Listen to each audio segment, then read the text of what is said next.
we tend to always seem to look at that it is the physical heart that is where everything is happening. The dis-ease of our heart is not the heart of our body, but the heart of our consciousness, the heart of our being, our spiritual heart.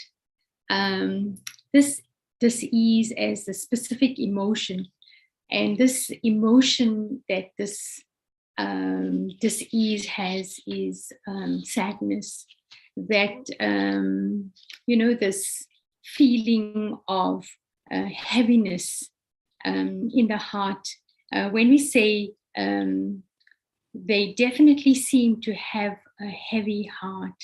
So when we start to look at that aspect of sadness, then we definitely create this belief that sits behind that particular emotion, and therefore it causes everything, whatever we are doing, it just causes sadness and deepens our own feeling, it's sinking feeling within ourselves, that heaviness, that whatever we are doing, whatever we are feeling, whatever is going on around us, we are completely saddened by everything. So even going into this aspect of depression or unhappiness and so much of sadness. So and that particular emotion then causes this feeling that I have lost everything, and the sadness deepens within that I have lost something, I have lost someone. And this then creates so much, because it continues being something, because we are taking from that outside of who we really are. And that belief deepens and sinks within us, that we start to infect each other with that sadness. And then we spread it with who we are connecting with. We spread it in our environment, we spread it to each other. And so whenever someone is connecting with us or relating to us, immediately this sadness comes through. And so our self, we cannot help each other, but instead of uplifting others, we also create that feeling of sadness, and that follows into into their life as well. So when someone sees that you are sad and you're relating to others, that they also then feel that sadness. With sadness and sorrow, such a common currency in our relationships, we actually it becomes so natural that that's normal, that is part of our life. It's natural to realize and to suffer, and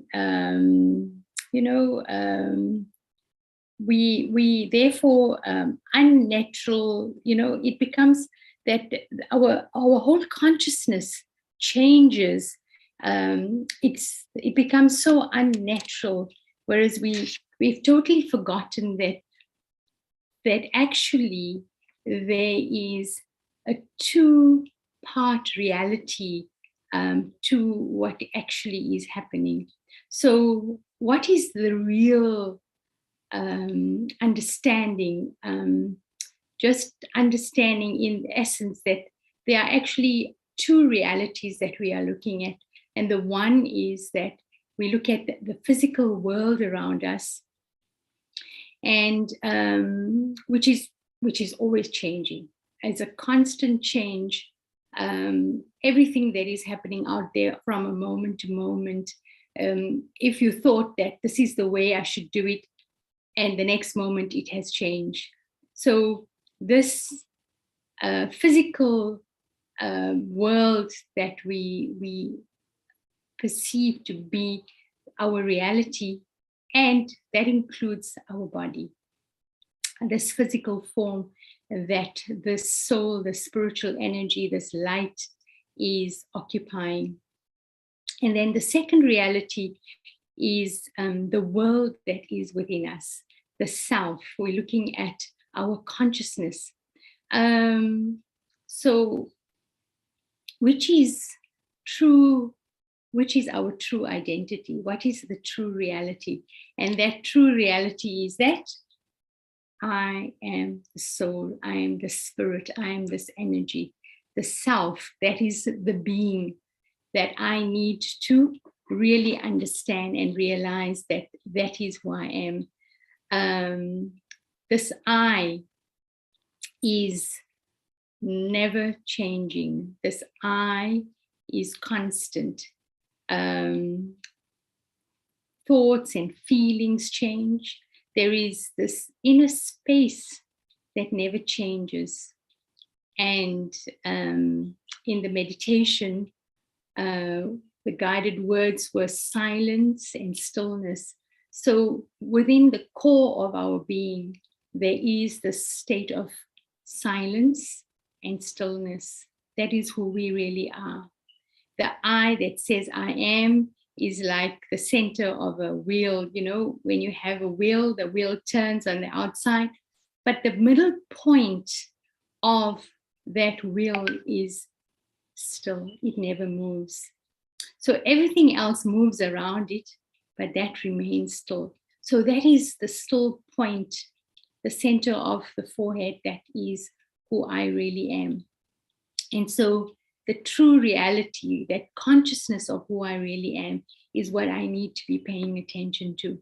So everything in life revolves around the unchanging, the unmoving, and forever still center, which is really ourself. Everything. You take a moment and just reflect and see if you can quieten your thoughts for just a moment and just allow yourself to be aware of nothing but you, this light, the soul, aware of yourself. Be aware of the stillness, the silence. That is you. The stillness, the unmoving, unchanging, the constant, the stable, that is you. So we have moved away from this part of who we are, the stillness, and connected to that physical world, and constantly allowing that physical world, the things that are happening around us, to keep on influencing ourselves. And so that's where the fluctuation is taking place. So we are moving from one thing to the other, the emotions running on a high. And so we are constantly, the influence of that which is negative, that which is not conducive to our being, is influencing us all the time, and we're allowing it. So we are not stable, we are not concentrated, we are changing every moment. If we've made one decision now, then the next moment I change it. So imagine being on that, on a ball, and we're not balancing ourselves, and we're moving from one way to the other, just trying to balance and to keep up on that ball. Otherwise, it's going to roll off. So between these two realities, the reality of being centered and the reality of doing something in the world, that is the world of action, away from the center. Because when we are busy with the world and the physical things and the doing, the being is then left aside. So between the two is the mind. We call it the mind. The mind is the interface between the being and the doing. So whilst your mind is whilst the mind is part of your consciousness, within the self, you are not the mind. You are not the mind. You are the soul, and the soul is a part of the mind. It is not, you are, when we look at the physical form, this body, then we separate the mind and we say that the mind works on its own. The mind is its own boss. But no, when we look at the second reality, it's I am the soul, this is my body, and the soul's faculty, one of the faculties of the soul is the mind. So the mind is not its own boss, but needs to take the instruction from the soul. So the mind is actually like a window, and it has a screen. Through the window of the mind, you bring the world which is out there in here. As we think what is happening out there, so on the screen of your mind, you keep all of that information. It's like when you're watching a movie. They've made a movie, there's actors, they're playing a particular part, but the images then remain on the mind. And so what we do is then we use that information. So whatever is happening out there, I am bringing in here, and then I am using that to do what I need to do. So it's almost like the mind is a canvas. It's like a screen on which we create images, we create ideas, concepts, etc. Through the window of your mind, you then project what you create in your mind in here into the big wide world out there. So imagine the information that we are taking in. That information is sometimes not correct. There's no truth to it. There's no fact to it. And then we take that information and then we use it in doing what we need to do, creating our thoughts, speaking words, whatever action. So just take one moment and see if you can be aware of this process or this dynamic of what you're seeing out there, you're bringing in here, and then what are you projecting? Just think of it for a moment and just remind yourself, what are you doing? Just think of it. So what we then tend to do is, there are some mistakes that we make. And the mistake is the secondary reality of the ever-changing physical world. So when we bring those images into whatever we are doing, into our consciousness through our mind, for the primary reality of ourself, imagine then working from that primary reality. So we are using information, we are using the make-believe, whatever others, their story is, whatever others are thinking, their views, we bring that in here. From there, we bring it in here, and then we start to make that our reality. And then what happens to us? When it doesn't work out, then we say, we become disheartened. We become the world becomes distasteful for us. So then there's all of these things that these false things, that untrue things, these facts that are not justified, that starts to create this falseness, this image which I'm living in. And that really makes us sad. It saddens our life. So we learn to believe that only reality, everything that is happening is out there. That is what we start to believe. We believe that the only reality is out there. In the action and the interaction of all the dramas that are happening around us, which is even locally, even globally, as a consequence, many of us will never really know that we never really understood the primary reality of our own being. So what then happens is that as consequences, we allow the world out there to shape and define and control our own state of being. Yeah, in here, we allow that control, the definition of who we are. And it's like that is a remote control. So the buttons are pressed and we are just moving according to whatever the buttons are being pressed. So the control.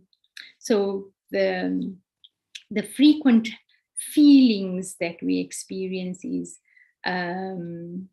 of us of being at the mercy of the changing events, of being affected by other people's behavior, of being disturbed by others, their emotions, of being deeply moved by the movie. Yeah, when we're watching a sad movie, what happens to us? We cry. When we see some sad scenes that are happening, we immediately emotionally start to feel sad. If there's that feeling of unhappiness, and we allow those feelings to stay with us, because the image of that play, the drama, whatever is happening, is sitting with us. So we are constantly allowing that to churn within our own mind. So we allow the secondary reality out there to overpower us, the self, as the primary reality in here. So this deep belief, we get stuck, and the mistakes in believing that the external is what is true, the external is what is real. And I look at myself as just this physical body. I have no knowledge, no understanding of that soul that is who I truly am. So just looking at it in this inner and outer that we keep moving in. So when we start to truly understand who we really are, going deep within, taking time, being quiet, being silent, we start to truly understand ourselves, being aware of ourselves, this consciousness of being the soul. So we then move away from the dis-ease, disheartenment, distaste, the physical world that has created this desires of this wanting and needing all the time, that we cannot, the dependencies, and when we realize that that is really temporary, because today it is there and tomorrow it is not there, but because I have my dependency on there, and when it's removed, then the sorrow and the unhappiness is experienced. So when we move and become interdependent, when we experience this wonderful treasure store of these qualities, the core qualities that are within me, this understanding of the soul, this being, this point of light, this energy, that is my true identity. That is who I really am. And if I keep on reminding myself of the truth of who I am, then I start to develop this inner strength, this inner power, that constantly I am looking at inside. I'm in here, not out there, but in here. And this is where I'm working from. So I'm working from a foundation, a basis which is permanent, which is solid, which is unchanging, because if I am loving, then I'm loving. I'm working from that and looking at it with everyone. So whoever I'm relating to, whatever I'm doing, I'm using that qualities that I am. So I don't change myself because I'm dealing with my sister, or I'm dealing with my friend, or I'm working for my boss and I keep changing. No, I remain stable, connected to that core of who I am. So I don't move around. So there's something that I'd like to share, which yesterday came up in our class, and it's really beautiful. And I will just read it for you now.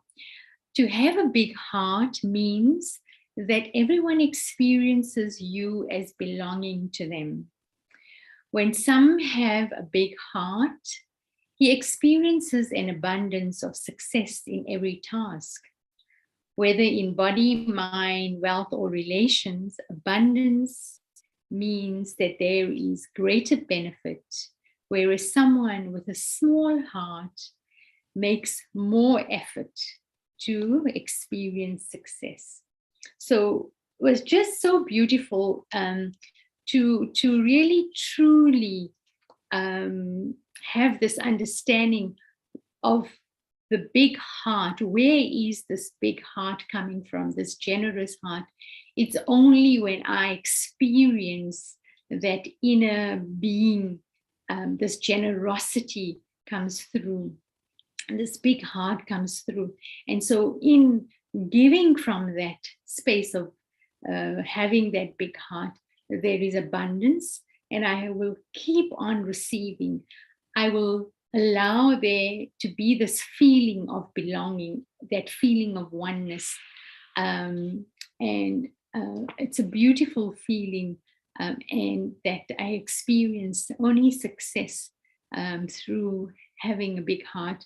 So let us work on having distaste for that world around us, because it's got nothing valuable to give us. Let's disconnect, create that disconnect to that physical world and connect to I, the soul. Have disinterest in what is happening, because that disinterest allows us to stop spinning in that world around. Disheartenment and attachment, which just creates sorrow and sadness and unhappiness. This dis-ease that we experience when we are connected to that physical world. So this morning also there was a beautiful thought. The boat of the world is sinking. The boat of truth will not sink. And the divine being is the one who is will salvage us from that. And we are the ones who takes this understanding and use it to help this boat from sinking but going across. So imbibe this divinity within you, this divine intellect, this feeling of this divine heart that we have, and experience such greatness. So what I would like to share now is the practice of art. A for awareness, R for realizing, and T for transformation. So for today's practice, for your journal, reflections for your journal, awareness. How would you help another to be aware that to be sad and sorrowful is unnatural? Awareness. How would you help another to be aware that to be sad and sorrowful is unnatural? Realization. What truth would you want to help the other to realize that would help them not to create and feel sorrow after they believe they have lost something precious? What truth would you want to help the other to realize that would help them not to create and feel sorrow after they have believed that they have lost something precious? Transformation. How can you demonstrate to others that they can choose not to suffer when they believe something or someone is lost? How can you demonstrate to others that they can choose not to suffer when they believe something or someone is lost? So this is for your reflection in your journal. I would like to do a meditation now. So just to keep the awareness, realization, and transformation in your awareness. And let us do a short reflection.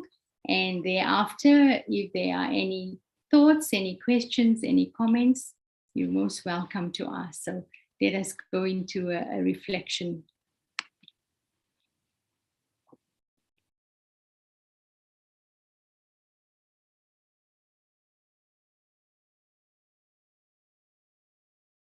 So let us be aware of this being, the soul in the center of the forehead.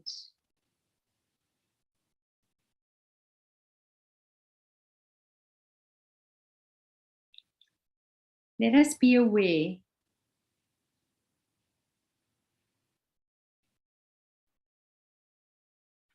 of this beauty that lies deep within us.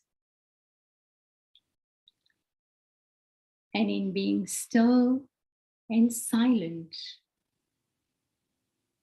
I'm able to connect deeply,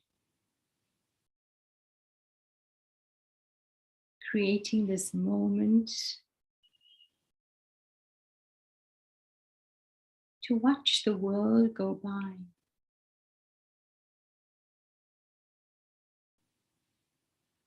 Just sit back and relax and watch the world go by.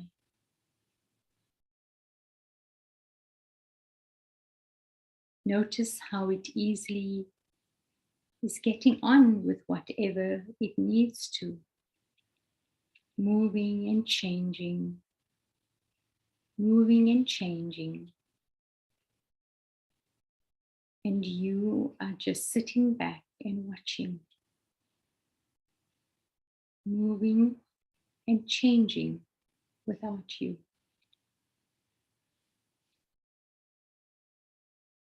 Be still and notice how you are that stillness at the center point. You're just watching, observing,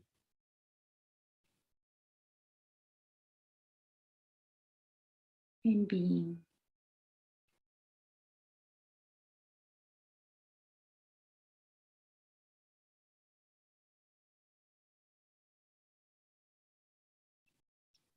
And as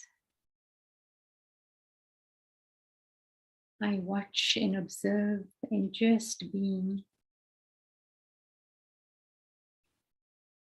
I gradually start to revive my awareness that the primary reality of life is that this inner state of being still and silent. And this is happening within my consciousness right now.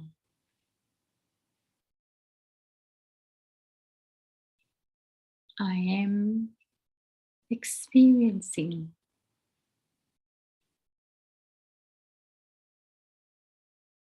silence and stillness.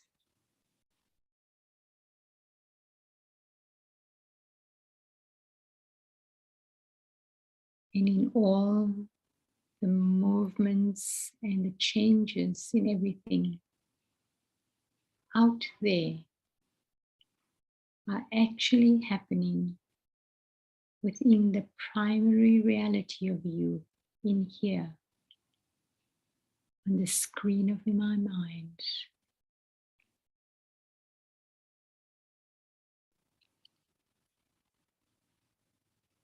Now don't go into your mind. Just watch what is happening on your mind, on the screen of your mind. Keep watching what is happening.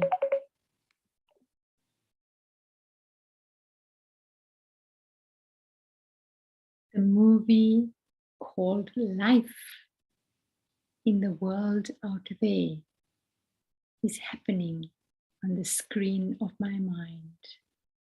In here, it's now playing in the theater of your consciousness, and you are the audience. Notice as you just watch how profoundly quiet and peaceful you are feeling. Notice the absence of all emotion, but the presence of a quiet joy, a deep appreciation and gratitude that naturally is experienced in whatever is happening out there. This peaceful state is in here. Be aware of how everyone and everything are just passing through. There is nothing that is influencing your state of stillness, calm, peace.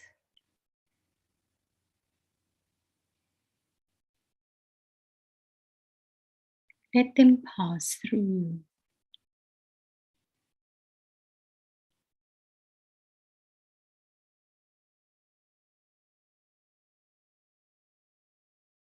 Notice how you are aware that you are never past.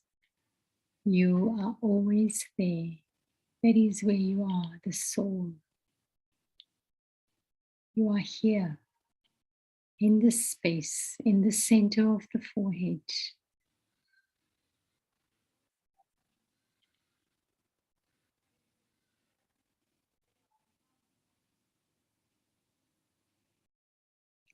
See if you can be aware that what you previously believed was out there is in reality now here. Understand.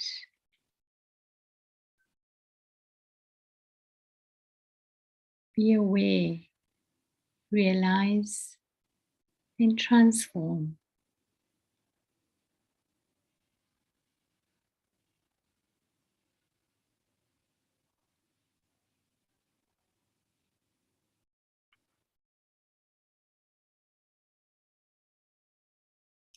Om Shanti. Thank you. Okay. Are there any thoughts or any questions? Anyone wants to share something? Hi, sister. How are you? Hello. Good morning. How are you? And everyone. I just want to check just short. If we say forget what is in the past, I think that's what you've been saying. Yes. And then when I try to separate myself from the past pain, then there will be this turbulence inside of me. Which part am I using now? Because now I'll go back and connect with the pain, and it's not easy to forget or transform. I mean, I'm aware, but that is the problem, is I go back to the discomfort. Thank you. Yes.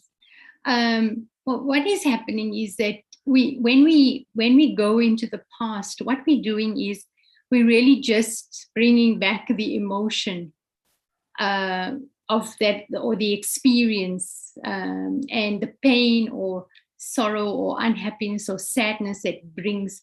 And so we allowing ourselves to bring that in the present again.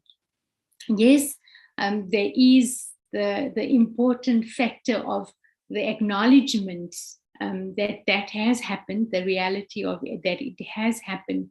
But if we keep recalling it, what is it doing to us? Is it helping us? if I need to sort it out, that means I have to come in contact with, maybe it was an individual or maybe something happened to me. So if I work through it and understand why is this keep on happening to me, why I'm allowing it to keep on affecting me. So I have to just work through it, and then once I've understood it for myself, then I let it go. If it was a conflict with someone in particular, I can go up to that person and talk to that person directly, and then I could understand that maybe I need to apologize. I made a mistake. Sometimes we need to be humble to acknowledge that, I could have said something, and that's where the whole situation went. So that is what it is that we need to do, is we need to understand it and work through whatever the process is, so that it's finished and we get it out, whatever we need to experience, or whatever we need to go through, or whatever we need to talk about, and that's it. Then I need to let go. Sometimes with the conflict is that if that person is not ready to forgive me or ready to let go, then I have made peace with it. In my mind, whatever I needed to do, I made peace with it. So don't go into that process of, why did they not accept me? I apologize. I was humble. I bowed down and I, did everything, but they not. So that for me is truly where then I'm able to let go, where I have realized my mistake or my error and, apologized and did. I hope that is making it clearer. But I mean, imagine if we keep recalling the past and we allow ourselves to go through those emotions. It's like a roller coaster, isn't it? Just up and down all the time, and that is not healthy at all. Okay, I just see there is a comment in the chat.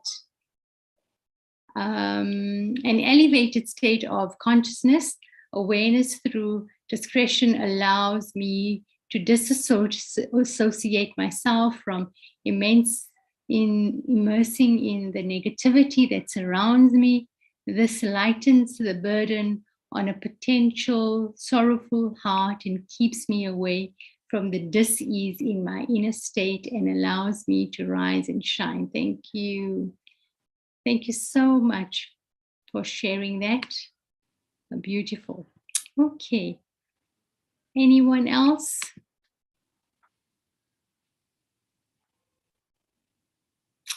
All right. Thank you, Sister Dipti. Thank you so much. It was lovely to be on this morning's program, and do join us tomorrow on Rise and Shine. Thank you, Sister Dipti.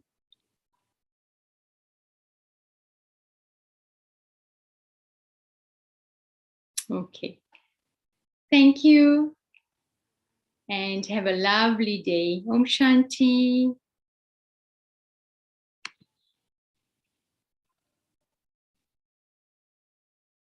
So our programs for the week, Leader to Success, which is tomorrow evening's meditation.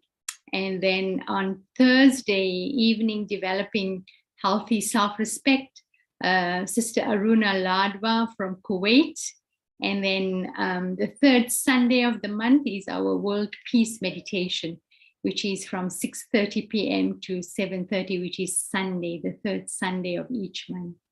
So enjoy and keep the programs in mind. Thank you.